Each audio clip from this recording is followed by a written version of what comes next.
At my wedding rehearsal, my sister pulled me aside and said, "Don't get too comfortable. He was mine first." I laughed it off, until I saw their texts. Hundreds of them. Late night calls. "I miss you" messages. When I confronted her, she smiled and said, "You always get what you want." Not this time. My parents told me to forgive her. "She's just lonely," they said. I still walked down the aisle. But what I said at the altar made the entire church gasp, including the groom. I was never the type of person who thought something like this could happen to them. I live a quiet life. I have a normal job. I don't cause drama. I don't go looking for fights. I always thought if I treated people right, they'd do the same for me. But that's not what happened. I met Sean at a work event in St. Louis. We both lived in Springfield at the time. He worked in IT for a medical supply company. I did regional marketing for a chain of dental offices. Our departments had nothing in common, but we ended up at the same corporate training. It was boring as hell, but Sean made it bearable. He was funny, in a dry kind of way. We got lunch together the second day. Then dinner the third. A month later, we were dating. And it just worked. There were no big games, no questions about where it was going. We both knew.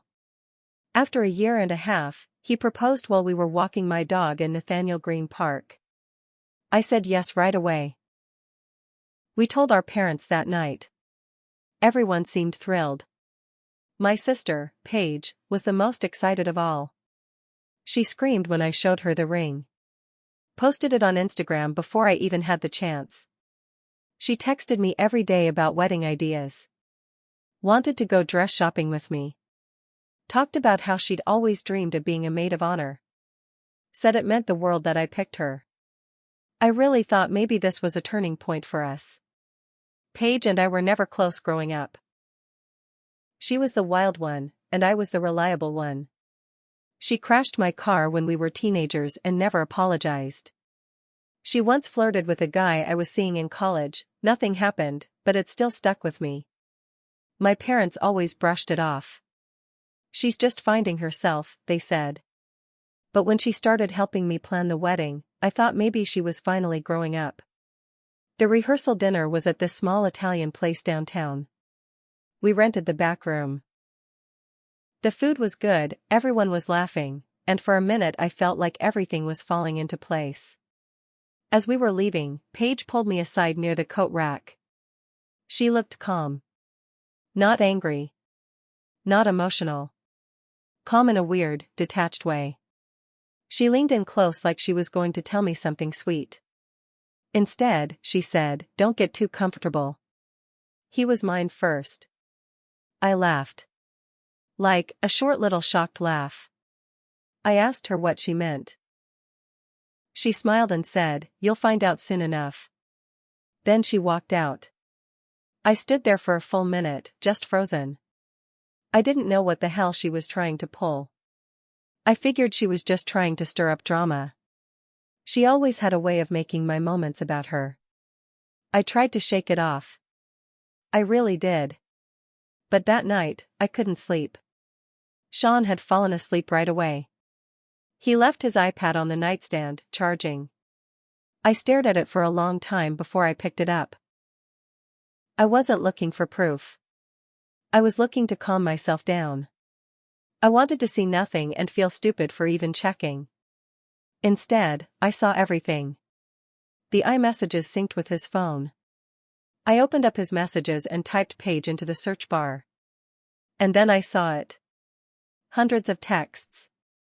Going back almost a year. Some were just friendly at first. Jokes. Inside stuff I didn't get. But then they changed. There were messages like, "You still thinking about that night? I can't stop dreaming about you. Does she suspect anything?" Photos. Emojis. Late night timestamps. Voice memos I didn't even want to play. The last text she sent him was just hours before the rehearsal. "You sure you still want to go through with it?" I stared at that screen until my hands went numb. I didn't say a word that night. I barely moved. My chest felt like it was being crushed.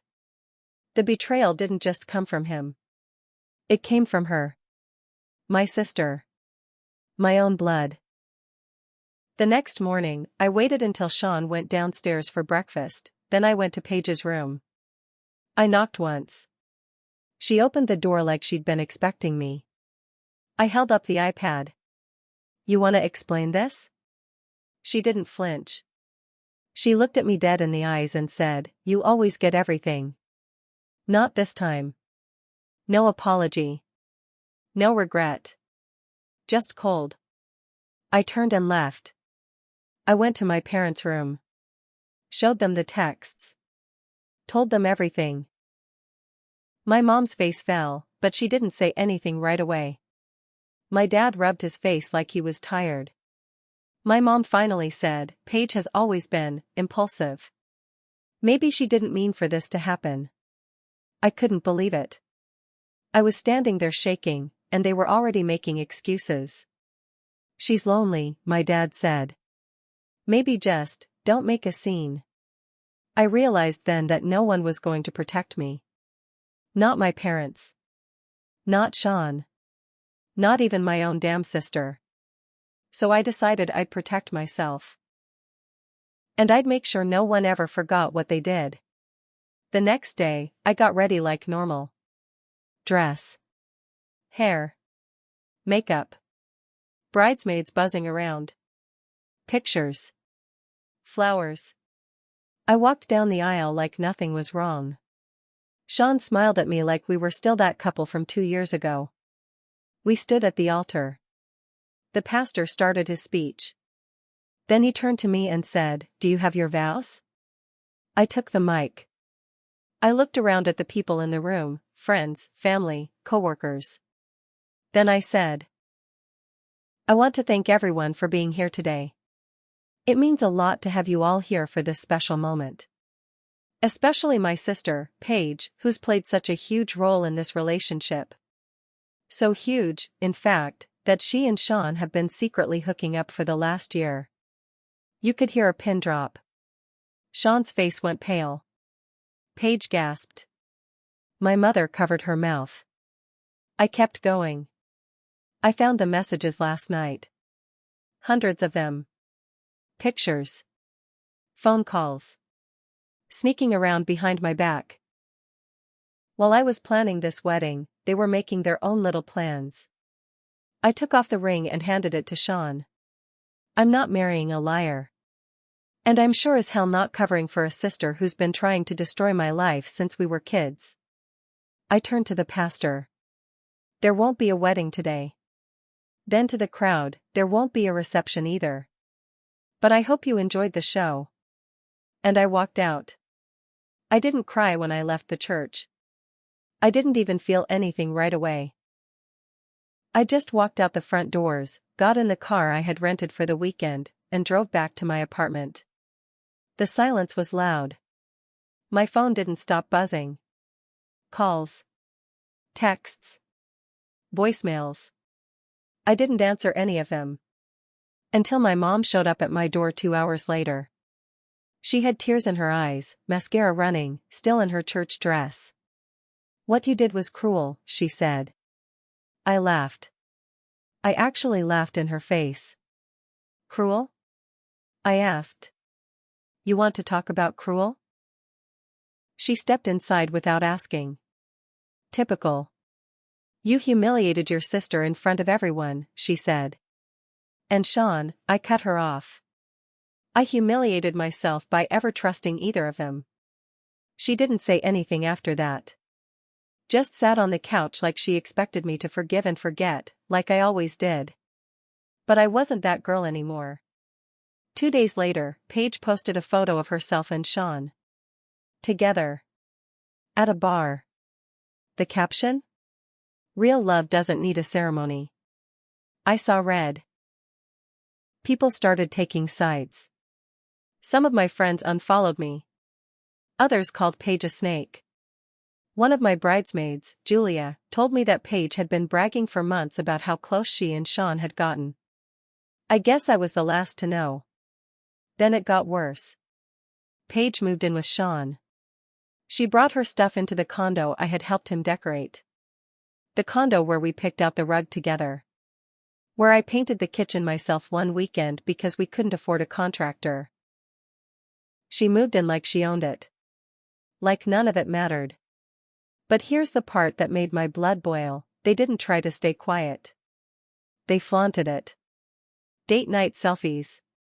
Brunch pics. Couple TikToks. One of them even had the caption, "Not all love stories start the traditional way." Disgusting. But I didn't respond. I didn't comment. I didn't send angry texts. I waited. Because I had something they didn't. I had every text. Every message. Every voicemail Sean ever sent me. And Paige's, too. I made copies of everything and kept them on a flash drive. Labeled it "for later." Then I remembered something: Sean's company had a strict relationship policy. No dating coworkers. No exceptions. And guess what? Paige had just gotten hired there. Through Sean. He vouched for her. Told HR she was a longtime friend of the family.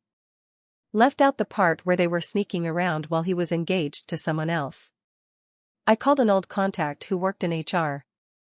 Her name was Rachel. We weren't close, but we'd had drinks once after a work mixer. I told her I had something she needed to see. I didn't even have to explain much. I just sent her the screenshots. She was quiet on the phone for a second. Then she said, "This is going to be a problem for them." 2 weeks later, Paige posted a cryptic message: "People are so jealous of love. They'll do anything to destroy it." I smiled. Because Sean lost his job that week. HR investigated the timeline. Found out he'd been lying for months. That he helped Paige get hired without disclosing their relationship. It violated multiple codes. They let her go too. Now neither of them had jobs. But that wasn't even the best part. The best part was what happened next. A girl named Hannah messaged me on Facebook. I didn't know her. But her first line said everything: "I think I used to date your ex-fiancé. Can we talk?" I messaged Hannah back right away. We met up at a little coffee shop off Glenstone. She was younger than me, probably mid-20s. Nervous. She kept wringing her hands while she talked. "I saw your wedding post a while back," she said, "and when I saw everything go down online, I had to say something." I waited. Sean and we dated for about 6 months. Last year. My stomach dropped. "That was during my engagement," I said. She nodded. "We met through a mutual friend. He told me he was single. Said he'd just gotten out of a long-term thing. He never mentioned you." She pulled out her phone and showed me photos. Him kissing her on the cheek at a Cardinals game. Texts. DMs. One was dated just 5 months before my wedding. He told her, "I've never felt this way about anyone." "Did he break it off with you?" I asked. She hesitated. "No. I broke it off. He got weird. Started being paranoid. Said he was stressed at work. I thought he was cheating. Guess I was right." My chest felt like it was on fire again. I had no idea how many women he'd been seeing while pretending to build a life with me. I thanked Hannah and told her she did the right thing. Before she left, she said, "You deserve better. And for what it's worth, I'm sorry." After she left, I sat in my car and screamed. Not cried, screamed. This man had ruined my life. Lied to me. Lied to Paige. Lied to God knows how many other women. And yet, he kept posting like nothing was wrong. Like he was a victim. He and Paige had no jobs. No income. No credibility. But they still had each other, which clearly gave them enough fuel to keep pretending. Until I got a call from my old landlord. Sean's name had been on the lease of our apartment. After the wedding blew up, I had moved out and taken my name off the utilities and rent. But Sean never removed his. "Your ex is 3 months behind," the landlord said. "We can't reach him. If you have a way to contact him, you might want to give him a heads up before this goes to collections." I did better than that. I went down to the complex that day and left a letter for the property manager, stating that I had removed my name officially, per their records. I also attached a letter from my attorney confirming I had no legal ties to the lease anymore. Then I posted a little update on Facebook. It wasn't long. Just this, to anyone following the drama. "If you're going to steal someone's fiancé, make sure you can pay rent. Would hate to see you end up on Judge Judy." I didn't tag anyone. I didn't need to. It got shared over 300 times. 2 days later, Paige messaged me for the first time since the wedding. "You happy now? You ruined his career. You're trying to make us homeless. You win, okay?" I stared at her message. And then I typed back, "No. I'll be happy when the whole truth is out. You and Sean deserve every second of this." She didn't reply. But that night, Sean posted a long, pathetic video on Instagram. One of those black and white filter real talk kind of videos. Said people were trying to destroy his life. That he made mistakes, but he followed his heart. I commented, "Your heart must be in your pants." It got over 700 likes. But it didn't stop there. Another girl messaged me. This time her name was Larissa. She had DMs from Sean that dated back before Hannah. Same game. Same lines. Same timing. Sean wasn't just cheating. He was a full-on predator. He used charm like a weapon. Lied like it was breathing. And Paige, she wasn't a victim. She was just too desperate to see it. I knew it was time to go further. I didn't just want them to feel embarrassed. I wanted them to feel exposed. After Larissa messaged me, I stopped counting how many women came forward. 5. Then 7. Then 10. Most of them didn't know each other. Different towns, different stories. Same pattern. Sean made every woman feel special, then slowly unraveled. Once he had their trust, he used them. Manipulated them. Ghosted when things got messy. A few even said he borrowed money he never paid back. It was a pattern. A game. And Paige thought she was the exception. She wasn't. That's when I decided it was time to stop being quiet. I didn't want to scream online. That would have been easy, and it would have made me look bitter. I wanted to prove it. In a way no one could ignore. So I called up a friend from college who ran a podcast, one of those true crime style ones, but about relationships and betrayal. She said my story was exactly the kind of thing her audience loved. We recorded an episode together. I shared everything. The texts. The voicemail clips. The story of the wedding. The HR investigation. The other women. We blurred names for legal reasons, but anyone who knew us knew exactly who it was about. We didn't just talk about Sean. We talked about how women ignore red flags. How families sweep things under the rug. How people like Paige enable toxic men because they'd rather compete than protect. The episode dropped a month later. It went viral. Downloads exploded. My inbox was flooded. People started connecting the dots on social media. Local gossip blogs picked it up. A Reddit thread about it hit the front page. Then a woman named Katrina reached out. She wasn't just another girl Sean dated. She was engaged to him. 3 years before he met me. And guess who broke it off? He did. Ghosted her after she had mailed wedding invites. No apology. No explanation. She said he left a note and never came back. That was the final piece of the puzzle. I sent that info to the podcast host. She added it as a follow-up in a second episode. People were furious. Women started tagging Paige in the comments, saying things like, "You helped this man destroy lives. You chose him over your own sister. Hope the rent-free apartment was worth it." And just like that, Paige's fantasy life started falling apart. She deleted all her socials. Their couple account vanished. Then I got a letter from Sean's landlord, the one who had emailed me before. Apparently, they had skipped town. Left the place trashed. Owed 3 months' rent and cleaning fees. Furniture gone. No forwarding address. He asked if I knew where they went. I didn't. And I didn't care. A few months passed. Life got quiet. I went back to work. I started therapy. I reconnected with friends I'd pulled away from. I started seeing someone, slowly, carefully. Someone who knew everything and didn't flinch.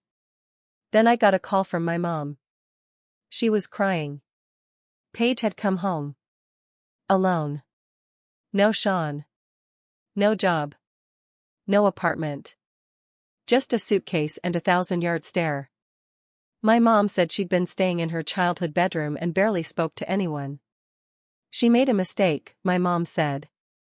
No, I replied. She is the mistake. She asked if I would come visit. If I'd sit down and talk it out. Be the bigger person. I said no. And I meant it. Because here's the truth, forgiving someone who tried to ruin your life doesn't make you strong. Walking away does. Paige thought she stole my future. Sean thought he destroyed me. But they were just the first steps in my freedom. I didn't get the wedding I planned. But I got the last word. And it echoed louder than any vows ever could.